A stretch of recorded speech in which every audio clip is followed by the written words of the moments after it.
Hola, buenas noches. Hoy en Tus Derechos con Lupa vamos a intentar explicar un poquito cuando se produce una ruptura de pareja, por ejemplo, un divorcio, una separación, las diferencias que se plantean en el procedimiento y en las medidas que hay que adoptar en función de que existan hijos en el matrimonio o no existan hijos en el matrimonio. Cada caso es particular, cada caso tiene sus circunstancias, pero sí que es verdad que a la hora de centrar la atención en lo más importante, cuando hay hijos, los hijos son lo más importante, y quizás, Susana, conviene hacer hincapié en esa cuestión y explicar en qué consisten esas diferencias. Pues sí, podemos empezar, por ejemplo, en la mejor de las posibilidades, cuando un matrimonio se plantea el divorcio y se plantea hacerlo de mutuo acuerdo. Bien, pues en este caso,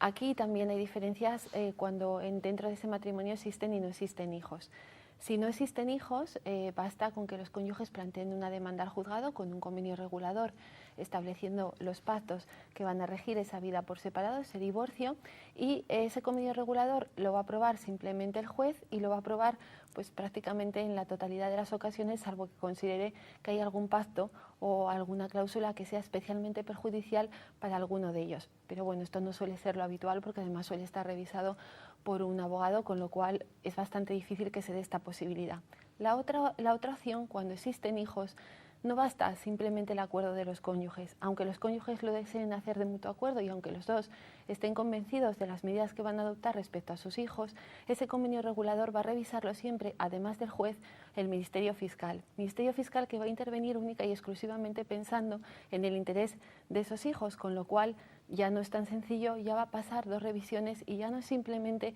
el interés de los padres, sino que aquí siempre va a primar, ¿verdad, Elena?, el interés de los niños. Sí, porque a veces nos encontramos con que a los padres les puede venir bien, por ejemplo, un determinado régimen de visitas o una determinada forma de custodia, porque están pensando en ellos, pero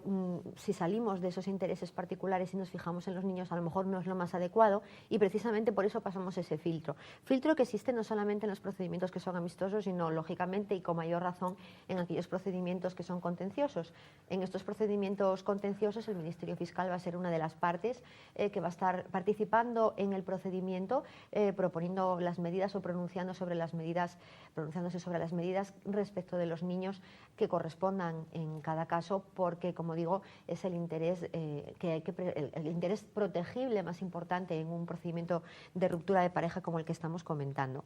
Y además, Susana, también vamos a hablar un poquito quizá de las medidas que específicamente tenemos que adoptar cuando en un divorcio existen hijos, porque aparte de que tengamos que hablar siempre de la vivienda familiar cuando la haya, de la ruptura de ese matrimonio y de la existencia de una posible pensión compensatoria para el cónyuge, cuando hay hijos además hay medidas específicas para ellos. Pues sí, y además suelen ser las más complejas, a veces sobre las que existe más discusión entre los padres y a veces las que dificultan casi siempre la posibilidad de llegar a un acuerdo.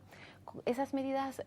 son, bueno, pues la custodia, cuál de los dos cónyuges o si van a decidir mantenerla compartida, la custodia de los niños, las visitas, si se establece que la custodia la tenga uno, las visitas para el otro,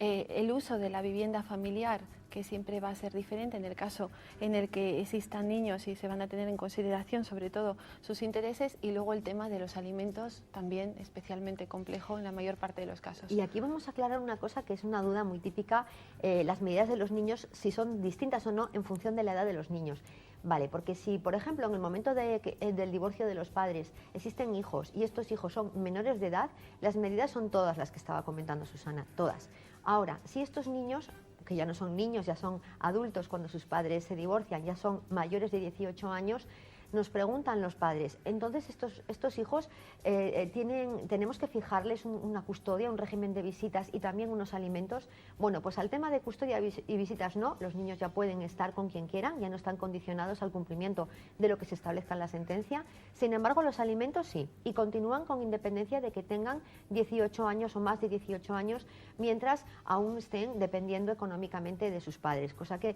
es una preocupación muy habitual de los padres, pero bueno, esto ya lo detallamos en otras secciones con calma, el tema de los alimentos. Únicamente ahora dejar apuntado que es muy importante. Pues sí, y consejo final, pensar en el interés de los hijos, en aquellos divorcios en los que existan niños a los que tener en cuenta y que son quizás lo más importante cuando existe una ruptura. cuervoalfagm.com, nuestra página web que les recordamos cada noche para que nos visiten. Muchas gracias y buenas noches.